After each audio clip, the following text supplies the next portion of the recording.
Hello guys, Master Monster here. Hopefully our webcam doesn't break down mid-recording like it did. I think it did my last video. So we're here doing a build video for Countess.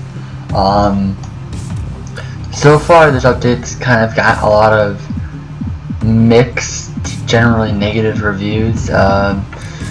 The deck system is nice, but it's the UI of it's kind of confusing. As you can see, I've already been hard at work at some of these decks. The only one I've extensively tested is the one I'm going to be showing off today, which is my Countess jungle. This can be really hard to show off the build.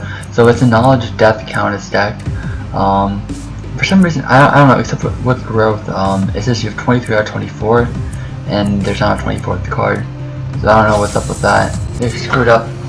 They doggone screwed up. So I think the best way to look at this is just kind of look here. I guess. This is a where is it? Yeah, this is a curse deck. Specifically using the experience curse. To give me 12 XP. Every 10 seconds, and I lose 60 gold.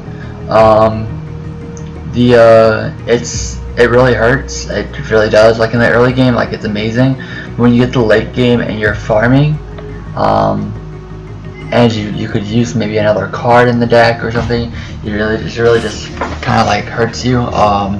But I am able to get quite a bit of early game gank kills just because I'm usually 2 levels ahead of the people, except maybe the carries and stuff. I'm usually only a level ahead, or I can only stay 2 levels ahead of the enemy carries, unless they're being picked off really well. Like the offlaner, I can usually only stay ahead of them 1 level, 2 levels for like a short period of time. But we go Call of the Week to start off, just to help with the last hits and to get our jungle assassins. Just because Countess's basic attack damage is actually complete crap, and she's not the best jungler because of that. Her basic attacks aren't that great. It's her ability damage, which you'll be getting up really quick with the Lord Volstock. You'll be getting up their damage just by leveling them up early on. So once you get this, I always get my green for my lifesteal. And that's important for her as well, as it'll help out with her. I first didn't think I'd need it with her 5% minion health, 10% hero kills, but she does need it. It's kind of important. It's not I forget what it is exactly, but as far as percentages from her passive or whatever, from her Symphon or whatever. So I usually go straight for this. Of course, once I get the jungle lifesteal, I'll also get my auto mana potion. Just because it's important to keep her mana up. Just because I'm trying to burst down people. I got deadly mana. I have empowered attacks because I will get pretty fast. In fact, that'll be pretty much all I level up. As you can see, this is heavily based on intelligence, and then some vitality. Like I said, the only reason I have this on is to help the farm out. So as you can see, I can kind of just switch around after I get those. As soon as I put like 2 or 3 in, I've got all my cards, access to all my cards. The highest one costing here. Alright, so Grinning Spectre, this one. I don't know why, by the way, you can highlight all these. I have no clue why, or what it does. So after getting this, the stressful farming is on, because you can upgrade gems, like, just like that as soon as you get 1,000, that's what I do. Especially since, sometimes I'll get 1,014, put it in, tap it. I'll stand there in the middle of the jungle farm and just tap that button to get the intelligence, and that's all I'll build is intelligence. I might finder play things. I don't know. I might go for that, but usually I don't even bother with these two. this is really just for vision of the shadow plane. Both of these are really just for vision of the shadow plane. The shadow ambush is nice, but I can melt them faster than they can run away. So there's really no, yeah, usually, like I said, it's just in here to be in here. So the next thing I'll always go for after getting that is if I have to back and I have to take what is it? Where's the 3 cost? If I have to take Mana Flow Acolyte, I will. And then just on the next back, I'll get Soldier of Fortune. This is important to take because it gives me the extra gold and it helps me level up even faster.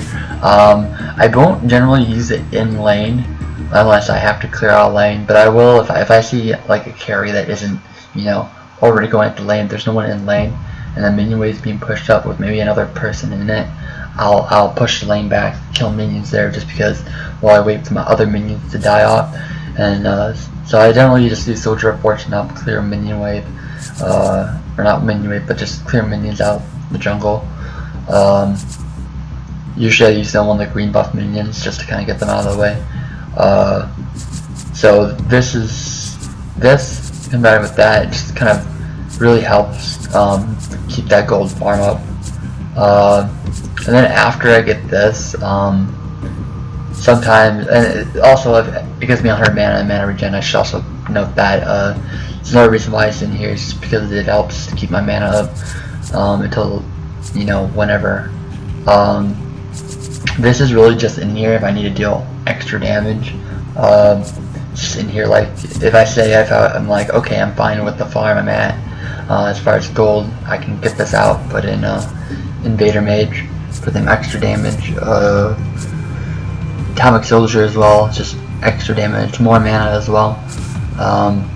Astral Leap is really only in here for chasing down kills. Once again, I can take it out for Soldier of Fortune. There's a lot of cards in here just to help me do what I do best, which is help me secure some early game kills. But Sleeper Agent, I use this. The target takes 15% extra damage for 3 seconds, and that's all I need. Is 3 seconds to make sure that they can't stun me out of my ultimate or something like that.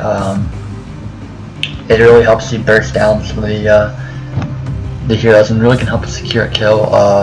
It's probably one of the strongest cards for Countess. I think if you're gonna put Countess and you're gonna make your intelligence Sleeper Agents, considering how many times Chimera has locked me out and I tried doing it with Chimera, but sometimes I forget to use it. Like, I always forget to use some of these things. But for 10 energy, I'll usually sell off this and this and get Sleeper Agent. And then look, as soon as I get Sleeper Agent, game's on. I can pretty much start melting anybody. Thermitage Church. It's just another nice, like, kind of damage boosting thing. It just depends on how the game is flowing, really. I mean, what I take and when I take it, and if I switch this out.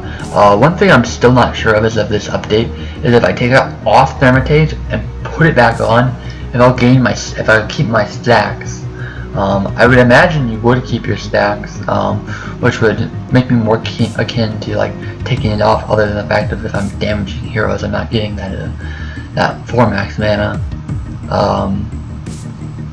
I wish it was on a slightly less cooldown though, because 4 seconds is a lot in Countess. Just because Countess I can kill them in like 2 seconds. And Countess has always kind of been able to do that, but this deck kind of excels at that. I think the only card I haven't really talked about, obviously that's just the 10% ability damage, just a super strong Countess, is, where is it? Oh yes, the Grinning Spectre. At, was it 13 or 15? I can't see the number back there. Grinning Spectre, there's not much else to say about this. It gives me 25 power and 195 mana.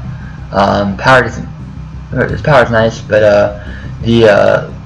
what I try to do, I've only used it actually once, or no, I've used it twice.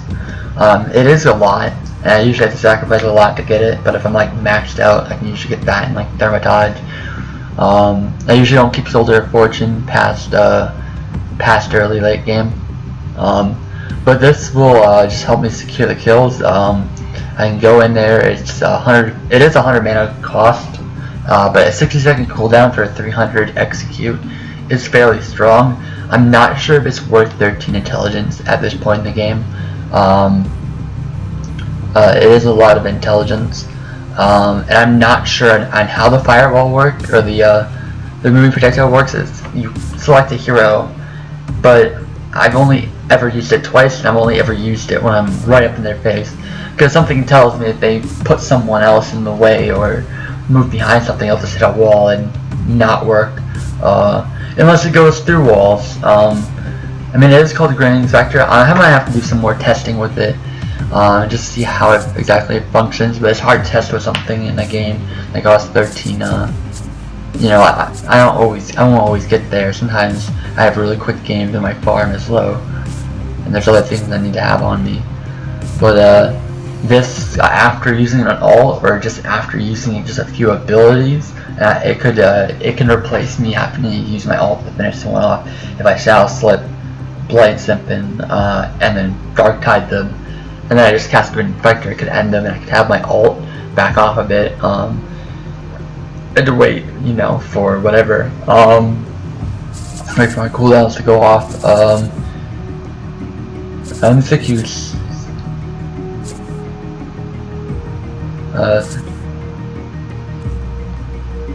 Oh, you could do that. I was thinking you couldn't do Grand Inspector and Shadow Dancer, but I guess you could. Wouldn't leave me much room for anything else. I don't think I'd have. Is 13? I think it's 13. I can't see the number. I'm trying to pat down exactly what it's gonna be all the way down at the bottom, right? Yeah, it's 13. So 13 for that. I don't like how I have to go back. Should pull up the cost up here on the right of the card, but it doesn't. Yeah, 13. Is it 6 or 9? I think it's 6.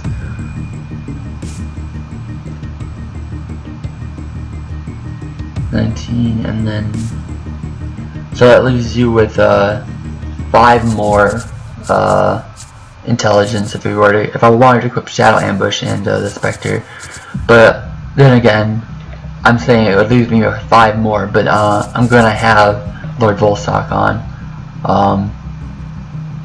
I mean, I'm starting to. I've always been questioning like if I should even do this with Lord Volstock.